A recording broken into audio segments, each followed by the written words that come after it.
Good morning. I'm Ed James, and this is Black Almanac. Florida Governor Rick Scott recently reassigned 22 first-degree murder cases from the 9th Judicial Circuit State Attorney Amaryllis Ayala to the 5th Judicial State's Attorney Brad King. According to Scott, he made the assignments in the interest of justice. Ms. Ayala, the state's first black elected prosecutor, said, removing a prosecutor because of a disagreement over her use of discretion was unprecedented and overreach. Mrs. Ayala is adamant that the moratorium on the death penalty was not based on emotion, but rather on research that shows that states with capital punishment are no safer than states without it. Ed Brodsky, state's attorney for Florida's 12th Judicial Circuit, comprising Sarasota, Manatee, and DeSoto counties, joins us with his insight and analysis.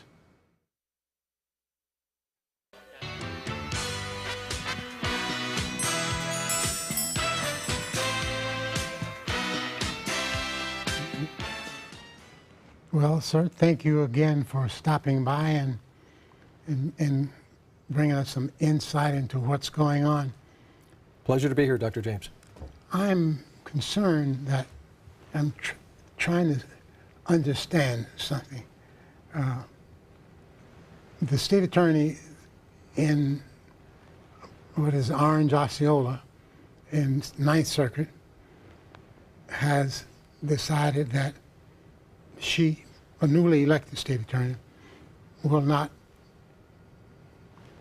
seek the death penalty in any capital cases. And the governor has said that in the interest of justice, he believes that the cases should be taken from her, and he has already assigned 52 cases, reassigned 52 cases.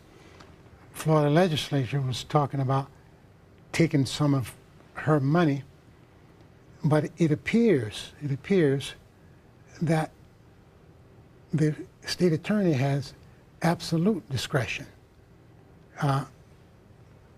Who to prosecute, what to prosecute, and how to prosecute. Sure. What say you? Well, it's a very interesting issue, and certainly I can tell you since Ramos Ayala was sworn into office this past January as the newly elected state attorney, I think that no one knew her position on the death penalty. I understand that according to her that she'd never been asked while she was out there on the campaign trail about the death penalty. And she never volunteered. And it never volunteered. So I think that people didn't really know, but I think people probably expected that as her role as the elected state attorney leading Orange and Osceola counties, that she would seek the death penalty in appropriate cases. And I think so people were surprised, and not only in her community, but here at home, here in our community here, and throughout the state. And I think it's made ripples throughout the nation with her decision. It is a law on the books in Florida. The Florida legislature has certainly passed laws, and recently the governor signed a new law into law this past March. And the death penalty is on the books in Florida. And she has said in a press conference that she won't enforce that law. Period. Period. In any case. And she's backpedaled a little bit. I've read a pleading. Currently she has filed an action in the Middle District Court and the federal court, and she has filed an action with the Florida Supreme Court trying to prevent the governor from what he has done to take these cases away from her. And in those documents, she suggests that she did not say that she would not seek the death penalty when appropriate. So I think that will be for debate as to whether she said that or not. But you cite the authority that the governor cited, this Florida statute under Chapter 27, giving the governor the authority where it's in the best interest of justice that he make an assignment. And that's what the governor did. So they both did what they thought, in their opinion, was correct, based upon their interpretation of the law. And I will certainly say that I believe that Ramos Ayala believes that it's within her realm of the law to say that she will not enforce the death penalty. The problem is that she's a constitutional officer elected to uphold the Constitution and to follow the law. And by failing to uphold the death penalty statute, which is in law, and whether she likes it or not, the death penalty is on the books in the state of Florida, she fails as a constitutional officer to enforce that law. And we have, and she will have, and she has now in her jurisdiction, some very serious cases that have come before her, some very serious murder cases. Markeith Lloyd comes to mind, certainly, as that was the case that, unfortunately for her, she went on stage. That was the first case. But could she have come out on a elected. bigger case? I mean, she came out on the grandmother of them all, the whopper of them all, Markeith Lloyd killing his ex-girlfriend who was pregnant at the time, and then when this Orlando officer tried to arrest him, he shot her, numerous times. Not only was it law enforcement, I'm not belittling. It's ironic, right, that Yeah. she would, when there's a law enforcement officer killed. Yeah, that she would have that particular case, but then this was a black Black female female officer. who had a very, very great reputation in the community. Absolutely. Yeah, and maybe, just maybe, if she hadn't been the officer, as kind as she was, she may have approached Lloyd, the killer, a little differently. And I'll be honest, I don't think race had anything to do with that. No, I know saying you're it's not. Right. And I just think that, unfortunately, this was a case that I think that the folks that live in Orange and Osceola County, and I think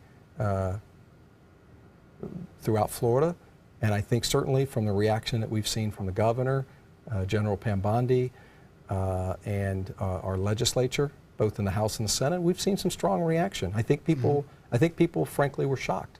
And I can tell you that she's one of the 20 elected state attorneys. There's 20 elected state attorneys throughout the state of Florida. I'm honored to be the state attorney here in the 12th Circuit, serving Manatee, Sarasota, and DeSoto counties.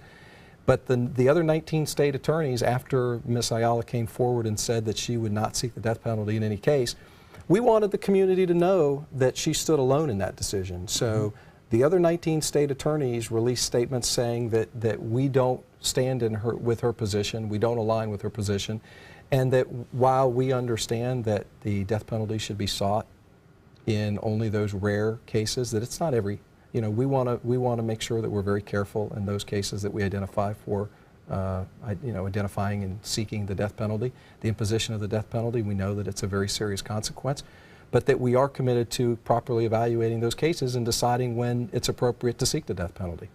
Across America, there are only two other prosecuting attorneys, or state attorneys, who have that same philosophy.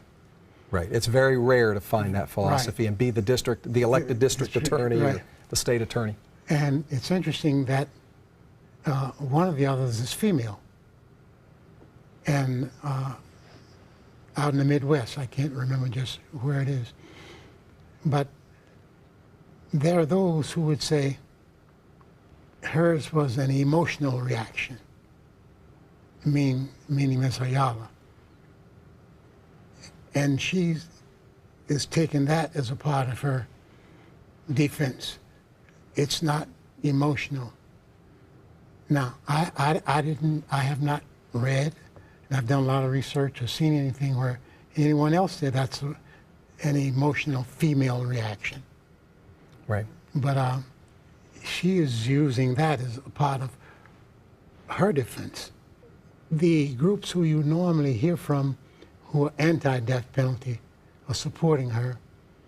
And then the other folk who talk about justice and justice are supporting the governor in this case.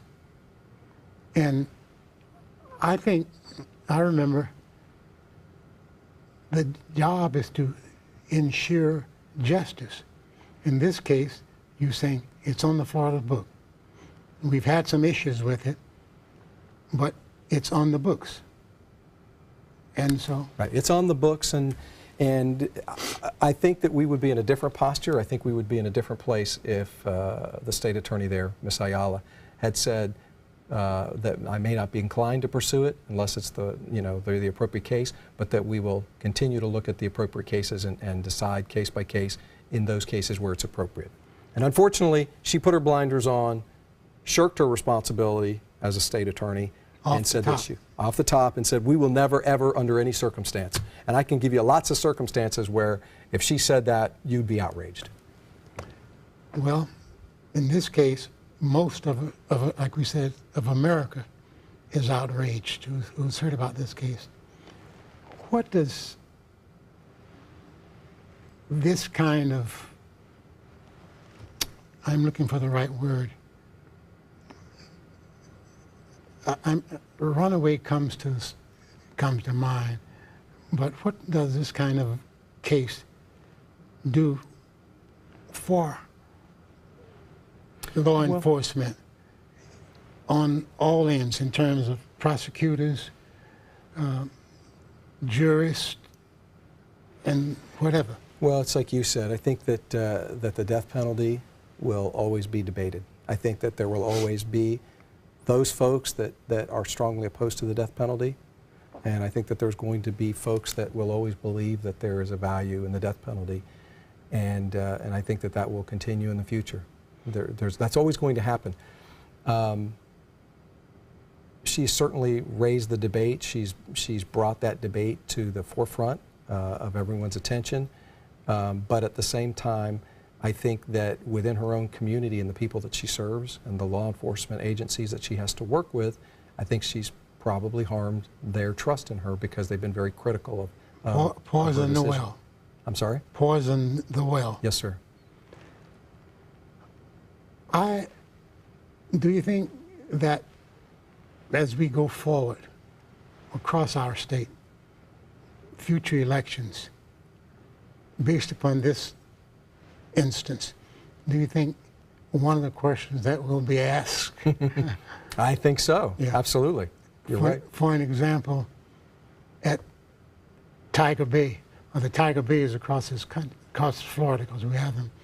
Probably one of the first questions they're going to ask, if elected, how do you feel about the death penalty? Sure. And is there any law that you'd like to share with us right now that you're going to ignore, that you feel that you're not going to enforce? Because it could be drug trafficking laws, it could be prostitution laws, whatever the laws are. There could be something where tomorrow someone could say, I'm making a decision that we're no longer going to enforce that law.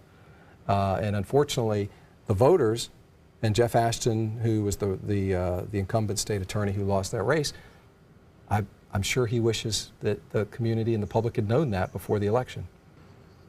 How does this affect the governor in the law enforcement community?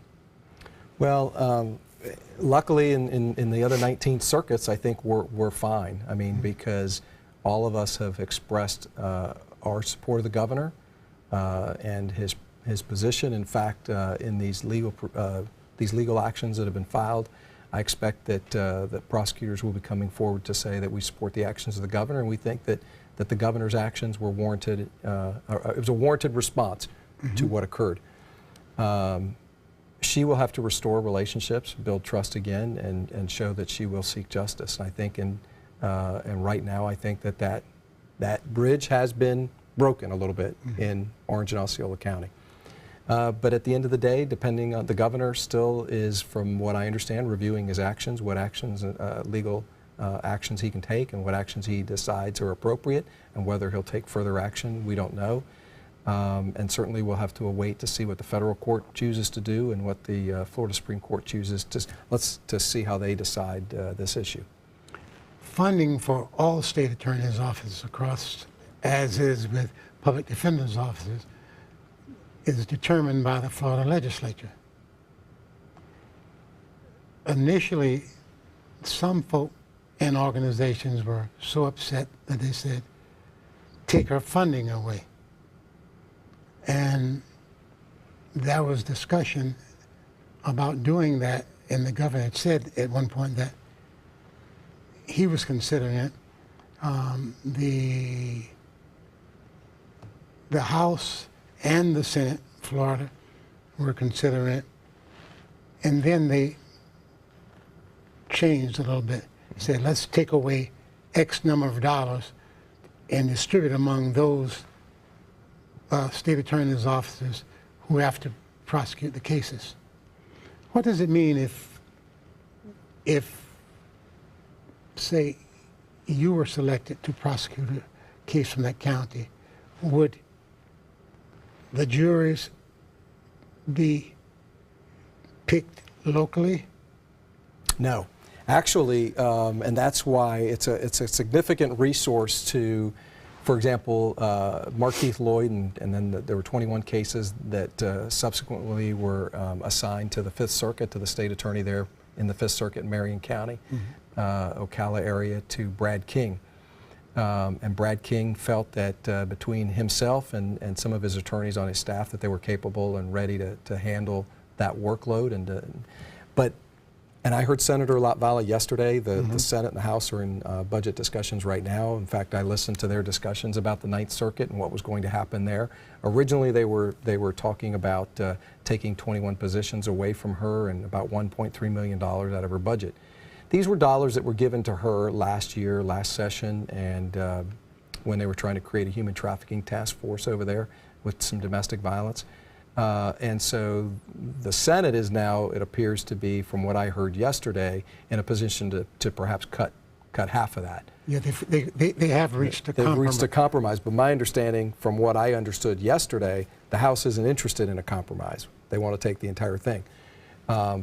But I think that today the House and the Senate are in budget conference talks, and I expect that they hopefully will have some resolution of that issue. But I expect that no matter what, at a minimum, based on the Senate discussions, that they're looking at least $500,000 and a significant number of positions being taken away from the Ninth Circuit state attorney. But as Senator Latvala said yesterday, and I agree with him, this is not about a punitive measure or punishment. This is about reallocating resources where they're needed. And when 21 the workload. Sure, when 21 cases have been moved from Orange and Osceola County over to Brad King's circuit over in the Fifth Circuit, Marion County, he needs help. That's 21 death penalty cases which require highly experienced, highly skilled prosecutors, and it requires lots of manpower, lots of communication and partnership with law enforcement, lots of resources, lots of investigation, lots of man hours, lots of dollars. And so it's only appropriate that whichever state attorney accepts those assignments, is able to take those cases, that additional burden, that they be helped financially so that they can support the manpower and the resources to enable to do that job. I would think, in addition to the prosecutors who would be assigned to this, you have office staff and support staff that they need also. Absolutely. It's bigger than one hired gun coming in and...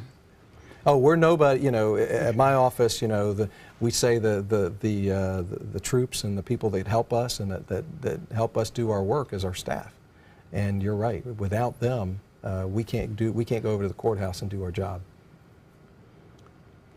What about, since those cases occurred in that circuit, would they, you believe, stay in that circuit? Yes. And the attorney and the staff would go there? Which is the additional resource. I mean, because these are folks that don't live in Orange County. They don't work in Orange County. They don't have a home there.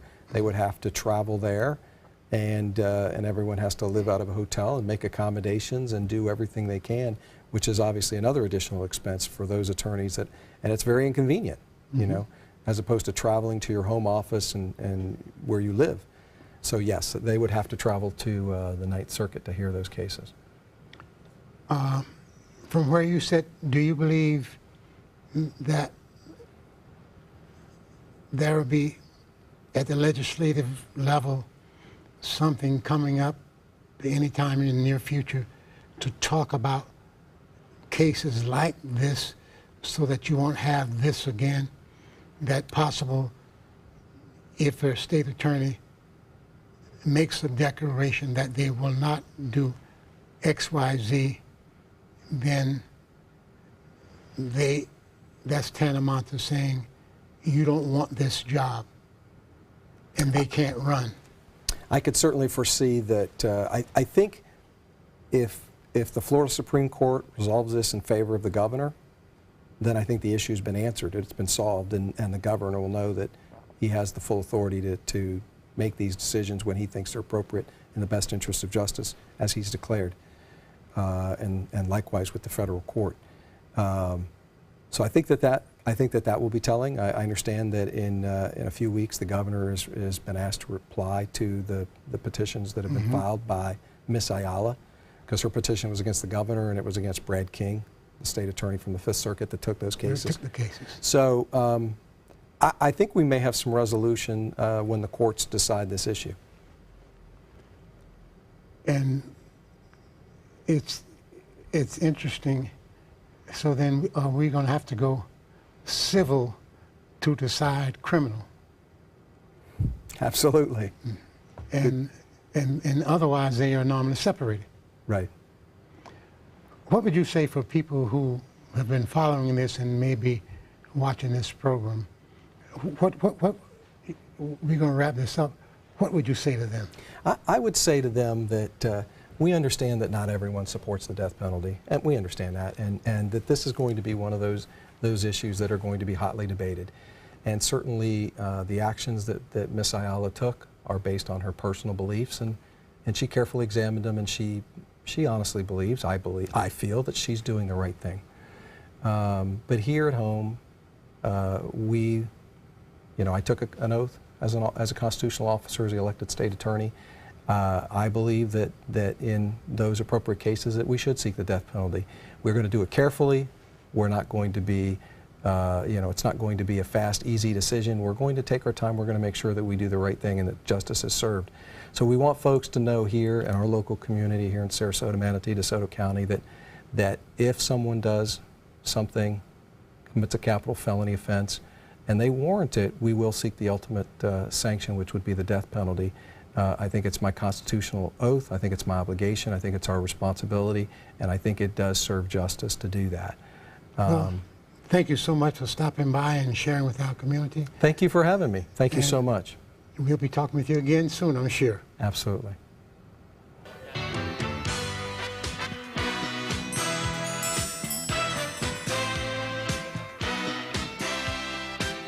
This month, we commemorate the 50th anniversary of Dr. Martin Luther King Jr.'s earth-shattering statements opposing the war in Vietnam. He called his remarks of April 4th, 1967, Beyond Vietnam, Time to Break the Silence. King's most radical and challenging speech was delivered exactly 1 year to the day before he was assassinated. Now, 50 years after King delivered what was essentially an indictment of America's prosecution of the war in Vietnam, his radical words then are no less true about modern-day America. He noted the country's aggressive military actions, its irresponsible spending, its misplaced priorities, and its essential hypocrisy. In his 1967 speech at Riverside Church in New York City in front of 3,000, King clearly departed from the uplifting tone of his iconic 1963 I Have a Dream speech, in which he dreamed of a better, more racially harmonious America. His point of view sharpened as he looked right into the face of America, seeing its uglier continents. America needs radical change, he said, not mere reform, not gentle tweaking, not tiny steps, but leaps of change. It is time to end the violence of war and the violence of poverty. Mahatma Gandhi once said, poverty is the worst form of violence. The war on poverty was launched by President Lyndon B. Johnson in his January 1964 State of the Union address. In the more than 50 years since the campaign was announced, Head Start, legal aid, Medicare, Medicaid, and food nutrition programs have been lifesavers for the poor. Soon after Johnson launched his war on poverty, he escalated U.S. involvement in the war in Vietnam. The nation's time, attention, and treasure were shifted from fighting poverty at home to fighting the Viet Cong overseas. King understood the shift. He realized poverty was losing the nation's attention, therefore hurting for most of us, essentially in the inner cities, even as the war in Vietnam was killing and maiming American and Vietnamese citizens disproportionately. After those from the inner cities and against Asian villages, his increasing awareness of that triple whammy of death, injury, and mass poverty seems to have seen the biggest influence on King to speak out. He saw the racist nature of the war. He would be greatly saddened to see open racism is reoccurring in America today. Dr. King said the triple threats of American life are racism, militarism, and poverty. After fighting for years for voting rights for tax-paying American citizens of color, after touring southern towns and northern cities and seeing hunger, poverty, and dilapidation staring him in the face, and after seeing the impact of the Vietnam War on returning Vietnam veterans and their families, King was moved to speak out. King called for a true revolution of values. His revolution of values would cause us to question the policies and practices of the past. His revolution will cause us to take a hard look at the glaring contrast of poverty and wealth. His revolution of values will call for the elimination of war as a way of settling differences. King says simply, war is not the answer. He called for a vastly different way of looking at it and settling things. King made the connection that a nation that continues year in and year out to spend more and more money on military defense than on programs of social uplift is approaching spiritual death.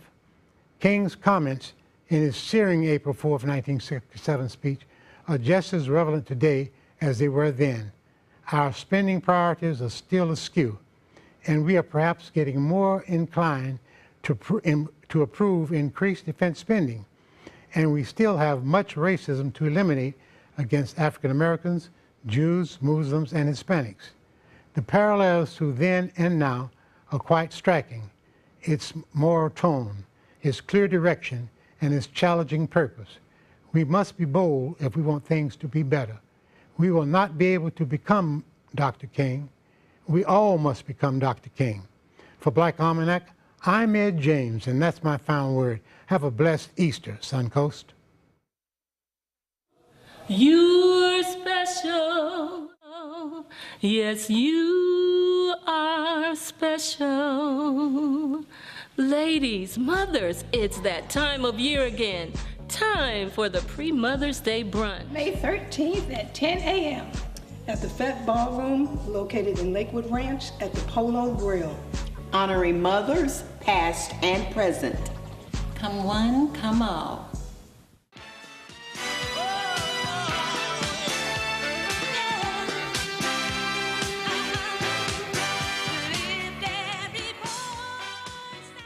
Attention, this is an important message for anyone who has taken Xarelto or Pradaxa.